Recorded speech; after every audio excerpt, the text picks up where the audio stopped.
बिस्मिल्लाहिर्रहमानिर्रहीम। अस्सलाम वालेकुम dear students.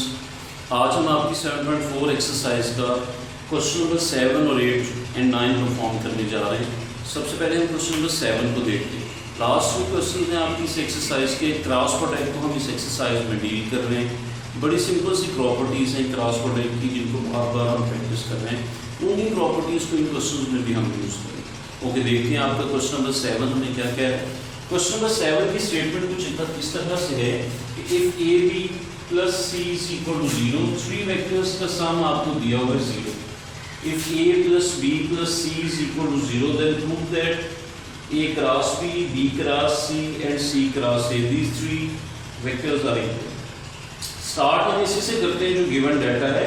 A plus B plus C is equal to 0। Okay, a plus B plus C is equal to 0। अब चूंकि हमें a का क्रॉस प्रोडक्ट b से भी चाहिए, फिर b का क्रॉस प्रोडक्ट c से भी चाहिए, तो हम इन्हीं की डायरेक्शन में लेके इसको कंटिन्यू करते हैं। सबसे पहले a का क्रॉस प्रोडक्ट b से चाहिए, तो अब इस सारे एक्सप्रेशन से a का क्रॉस प्रोडक्ट ले लेते हैं। Taking cross product with a, इसी सारे एक्सप्रेशन को लिख रहे हैं और इस एक्सप्रेशन का क्रॉस प्रोडक्ट हम a के साथ ले रहे हैं बोथ साइड्स पे। लेफ्ट साइड पे भी a से क्रॉस प्रोडक्ट ले लिया और राइट साइड पे भी हमने a से क्रॉस प्रोडक्ट। राइट साइड पे चूंकि 0 के साथ एसोसिएट हो रहा है तो 0 वेक्टर हमारे पास आ जाएगा। सो लेफ्ट साइड पे हमारे पास कैलकुलेशंस होंगी। डिस्ट्रीब्यूटिव प्रॉपर्टी अप्लाई कर दें, a क्रॉस a आ जाएगा प्लस a क्रॉस b आ जाएगा, again plus and a cross c आ जाएगा। सो a क्रॉस a तो 0 होता है। ये वेक्टर की प्रॉपर्टीज में हमने पढ़ा कि वेक्टर का अपने आप से क्रॉस प्रोडक्ट 0 होता है। So a cross a is equal to 0। ये वैसे ही as it is a cross b, इसको राइट साइड पे हमने शिफ्ट कर दिया। ये प्लस के थे, राइट पे जाके minus of a cross c हो जाएंगे। So this remains a cross b। हम इसकी डायरेक्शन चेंज कर देते हैं क्योंकि क्वेश्चन में हमें a क्रॉस c नहीं चाहिए, हमारा रिजल्ट जो है वो c क्रॉस a है। वैसे भी माइनस का साइन एसोसिएट हो रहा है तो उसको साथ रखने की बजाय क्रॉस प्रोडक्ट में अगर आप वेक्टर्स की डायरेक्शन चेंज कर दें तो माइनस अगेन आ जाता है, तो ये माइनस माइनस प्लस हो जाएंगे। सो a क्रॉस c को हमने लिख दिया c क्रॉस a। तो ये एक रिजल्ट हमारे पास हो गया। इसी तरह आप इसी फर्स्ट इक्वेशन को भी कंसीडर कीजिए और इसके साथ आप b का क्रॉस प्रोडक्ट ले लें बोथ साइड्स के ऊपर। So by taking cross product with b, so b cross this term and this is equal to b cross 0, this remains 0 and b cross a plus b cross b and plus b cross c। जिस तरह पहले हमने distribute किया बिल्कुल वैसे ही आप इसको distribute कर देंगे नेक्स्ट भी। तो ये b क्रॉस a को आप राइट पे शिफ्ट कर दें, वहां पे जाके माइनस के b क्रॉस a हो जाएंगे। इस सारी टर्म को आप राइट साइड पे ले गए, वहां पे minus of b cross a हो गया। a b क्रॉस b तो 0 हो जाएगा, अपने आप से वेक्टर का क्रॉस प्रोडक्ट है, और ये b क्रॉस c वैसे का वैसे। अब इस माइनस को खत्म करने के लिए इनकी डायरेक्शन को चेंज कर रहे हैं, it becomes a cross b। So आपका b cross c is equal to a cross b हो गया। अब इसको सेकंड इक्वेशन का नेम दे दें, दोनों इक्वेशंस को कंपेयर करें। फर्स्ट एंड सेकंड इक्वेशन क्या कहती है, this is equal to a cross b and a cross b is equal to c cross a। So यहां पे a cross b is equal to b cross c, हम लिख सकते हैं a cross b is equal to b cross c and a cross b is equal to c cross a। So this is equal to c cross a। So आपका b cross c भी a cross b के equal है और c cross a भी आपका a cross b के equal है, तो हम तीनों को इक्वल लिख सकते हैं। सो गिवन टर्म जो आपको दी हुई है वेक्टर्स का सम दिया हुआ है उसी को कंसीडर करेंगे। उसके साथ पहले a का क्रॉस प्रोडक्ट कर लें बोथ साइड्स पे, एक रिजल्ट आ जाएगा। फिर b का क्रॉस प्रोडक्ट कर लें बोथ साइड्स पे, दूसरा रिजल्ट हमारे पास आ जाएगा और दोनों इक्वेशंस को कंपेयर करेंगे तो आपका रिक्वायर्ड रिजल्ट आ जाएगा। इसी तरह हम नेक्स्ट क्वेश्चन की तरफ मूव करते हैं। क्वेश्चन नंबर 8 को फिलहाल हम स्किप कर रहे हैं, वो बाद में करते हैं।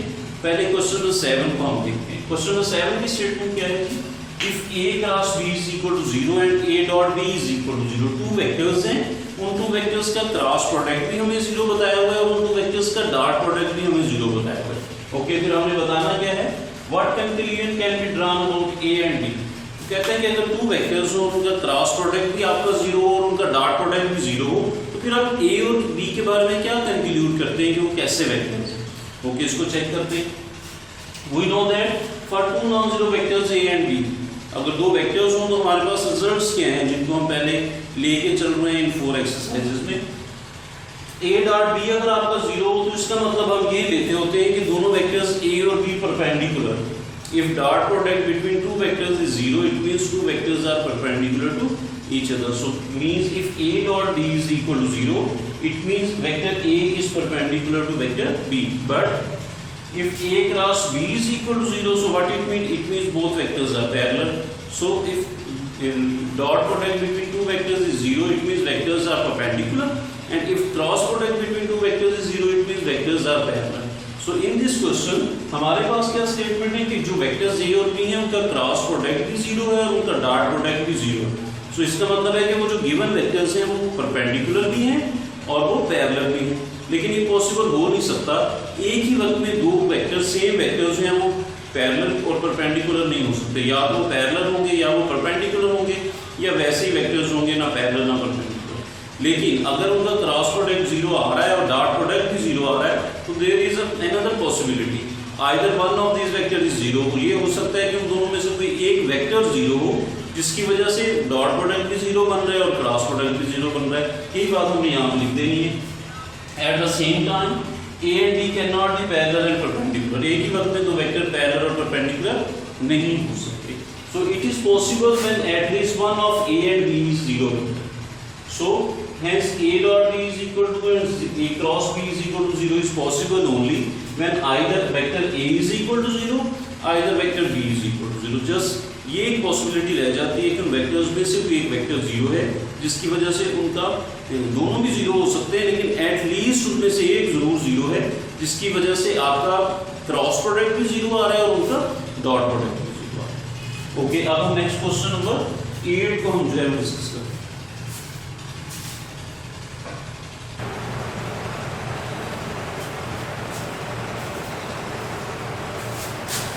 Okay students, next question number 8 को देखते हैं. ये प्रीवियस क्वेश्चन हमने सेंटेंस 3 में डिस्कस किया था कॉस से रिलेटेड एक फॉर्मूला. बिल्कुल वैसे ही क्वेश्चन. ओके, देखिए इसकी स्टेटमेंट. क्वेश्चन नंबर 8 में कह रहे हैं prove that sin alpha minus beta is equal to sin alpha cos beta plus cos alpha sin. ये sin का फॉर्मूला है और माइनस की टर्म्स है हमारे पास. तो हम आपके x एक्सिस और y एक्सिस से ड्रा कर देते हैं. x एक्सिस और y एक्सिस को हमें वेक्टर्स चाहिए जो टू एंगल्स बना रहे हैं. एक एंगल अल्फा बना रहा है और दूसरा एंगल हमारे पास बीटा बना रहा है. ओके, टू वेक्टर्स हम ले लेते हैं. हम कहते हैं कि एक वेक्टर हमारे पास OA है. This is the vector OA. Unit vectors हैं. First unit vector is OA which making an angle alpha with x axis. Second हम ले लेते हैं vector OB which makes an angle beta with x axis. So दो unit vectors हमने ले लिए OA and OB. वही हम साथ लिख देते हैं. Let OA and OB unit vectors in x y plane such that आपका जो एंगल XOA है A के साथ एंगल अल्फा है, B के साथ एंगल बीटा है. So what is the angle between A and B? So B से A तक एंगल हमारे पास क्या होगा? BOA. सपोज हम कहते हैं कि अल्फा हमारे पास 40 डिग्री है. अल्फा वाला एंगल हमारे पास 40 डिग्री है ये वाला, और बीटा हमारे पास है 10 डिग्री. ये यहाँ तक 10 है. सो ये 40 है ये 10 है. What will be the difference between these two angles? वो हमारे पास होगा alpha minus beta which is 40 minus 10. तो हमारे पास हो जाएगा 30.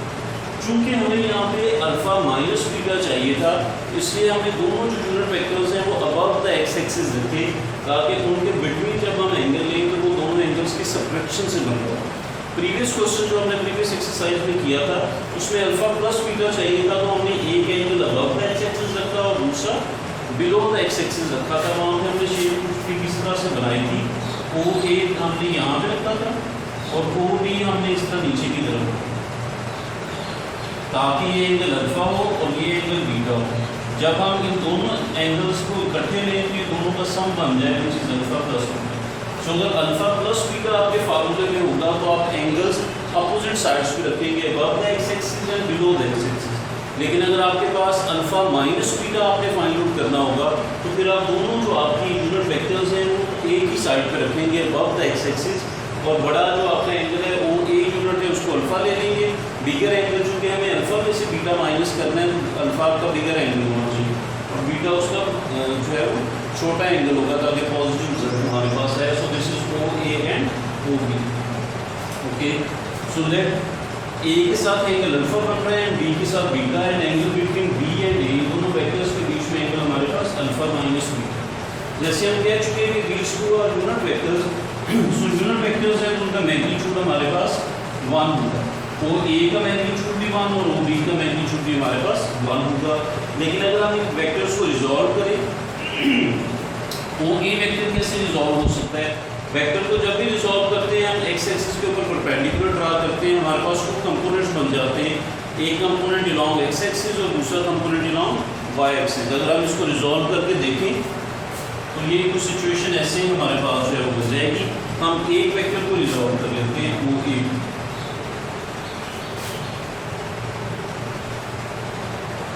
ये वो A वेक्टर होगा, जब this is making an angle, इसको रिजॉल्व कर लें अगर तो हमारे पास इसके टू कंपोनेंट्स बनेंगे, ये इसका x कंपोनेंट होगा और ये इसका y कंपोनेंट।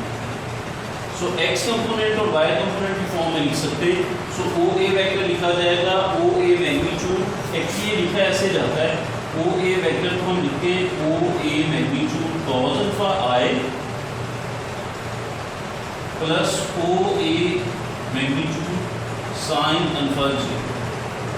जो x एक्सिस की डायरेक्शन में है cos अल्फा उसके साथ i, और जो y एक्सिस की डायरेक्शन में है उसके sin अल्फा उसके साथ j। y एक्सिस की डायरेक्शन में sin और x एक्सिस की डायरेक्शन में cos लिखें।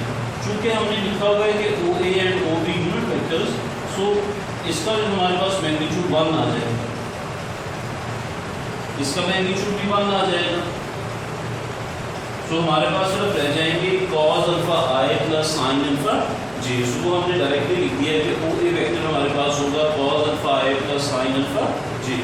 इसी तरह OB को भी रिजॉल्व करें तो वही cos और sin आ जाएंगे, लेकिन आप एंगल को ही एसोसिएट करेंगे जो वहाँ पे इन्वॉल्व है, cos beta i plus sin beta j। अब हमें OA और OB दोनों वेक्टर्स मालूम हो गए। अब हम इन दोनों का क्रॉस प्रोडक्ट ले लेंगे। हमने अल्फा माइनस बीटा एंगल कैसे लिया, A से B या B से A, this is B to A। So alpha minus beta B to A है, तो हम क्रॉस प्रोडक्ट भी OB क्रॉस OA लेंगे, B टू A लेंगे, OB क्रॉस OA। IJ के लिखें, क्योंकि हमारे पास टू कंपोनेंट्स हैं I और J, थर्ड तो हमने दिया है, 3 डायमेंशन में तो हम गए ही नहीं, लेकिन आप थर्ड डायमेंशन लिखेंगे ताकि फिर आपके पास मैट्रिक्स बने और आप उसको एक्सपेंड कर सकें। सो वहाँ से आप K के कंपोनेंट्स नहीं हैं तो उसको आप 0 0 लिखें। सो IJ के लिखें, OB वेक्टर के IJ के कंपोनेंट लिखें cos बीटा sin बीटा और J कंपोनेंट 0 हमारे पास। इसी तरह OA के लिखें cos अल्फा sin अल्फा और K कंपोनेंट हमारे पास 0। अब आप इसको क्योंकि थर्ड आपकी जो रो है उसमें 0 0 इन्वॉल्व है, तो वहाँ से इसको एक्सपेंड कर लेते हैं ताकि कैलकुलेशन हमारे पास इजी हो जाए। सॉरी थर्ड कॉलम से, तो थर्ड कॉलम से इसको एक्सपेंड करना, expanding from column number 3। Left side में क्या होगा, टू वेक्टर्स का क्रॉस प्रोडक्ट है। क्रॉस प्रोडक्ट को कैसे लिखते हैं, हमारे पास अगर आपको याद हो A क्रॉस B का फार्मूला हमने पढ़ा था, magnitude of A magnitude of B and sine of angle between A and B, जो भी है, और साथ एक n यूनिट वेक्टर लिया था जो कि परपेंडिकुलर वेक्टर था हमारे पास। यहाँ पे भी हम ऐसे ही देते हैं OB magnitude, OA magnitude and sine of angle between OB and OA वो हमारे पास है alpha minus beta. So this is alpha minus beta. अब चूंकि इनकी डायरेक्शंस क्या हैं हमारे पास, I और J डायरेक्शन में है, x एक्सिस और y एक्सिस में, इनका परपेंडिकुलर वेक्टर हमारे पास कौन सा होगा, K इनका परपेंडिकुलर वेक्टर होगा, जो कि यहाँ पे x प्लेन पे परपेंडिकुलर है, तो साथ K यूनिट वेक्टर आ जाएगा। इसी तरह राइट साइड में हम इसको एक्सपेंड कर रहे हैं आपके कॉलम नंबर 3 से। सो कॉलम 3 के लिए K और इस कॉलम नंबर 3 को भी छुपा देंगे और फर्स्ट रो को भी छुपा देंगे। ये 4 एंट्रीज अब यहाँ पे लिखते हैं, इनको एक्सपेंड कर दें K वैसे ही cos beta sin alpha cos beta minus cos alpha sin beta, simple expansion हो जाएगी 2/2 डिटरमिनेंट की। ये तो यूनिट वेक्टर्स थे, इनके मैग्नीट्यूड हमारे पास 1 1 आ जाएंगे, ये वैसे ही। अब चूंकि दोनों साइड्स के ऊपर हमारे पास वेक्टर्स हैं तो एक ही यूनिट वेक्टर आ रहा है, हमें जस्ट मैग्नीट्यूड चाहिए, तो हम इस यूनिट वेक्टर को बोथ साइड्स पे कैंसिल कर दें। सो K यूनिट वेक्टर को बोथ साइड्स पे खत्म कर दें, हमारे पास जस्ट मैग्नीट्यूड आ जाएगा sin alpha minus beta is equal to sin alpha cos beta minus cos alpha sin beta. यही रिजल्ट हम ढूंढ रहे हैं। सो याद रखेंगे प्रीवियस क्वेश्चन और इस क्वेश्चन में डिफरेंस क्या है। अगर एंगल्स हमारे पास प्लस हो रहे हो, यहाँ पे प्लस का साइन होता, तो जो हम एंगल्स जो आप वेक्टर्स ड्रा करते हैं वो एक अबव एक्स एक्सिस होता है और एक बिलो एक्स एक्सिस होता है। लेकिन अगर यहाँ पे माइनस का साइन है तो दोनों एक ही डायरेक्शन में आप ड्रा करेंगे, बाकी कैलकुलेशंस तकरीबन मिलती जुलती हैं। इस कॉज के फार्मूलाज को ड्रा करने के लिए आप डॉट प्रोडक्ट लेंगे, क्योंकि कॉज आपका जो है वो ए डॉट बी से आता है, डॉट प्रोडक्ट से आता है। लेकिन अगर आपने साइन के रिजल्ट्स ड्रा करने, तो साइन के रिजल्ट्स ड्रा करने के लिए आप लास्ट में उनका क्रॉस प्रोडक्ट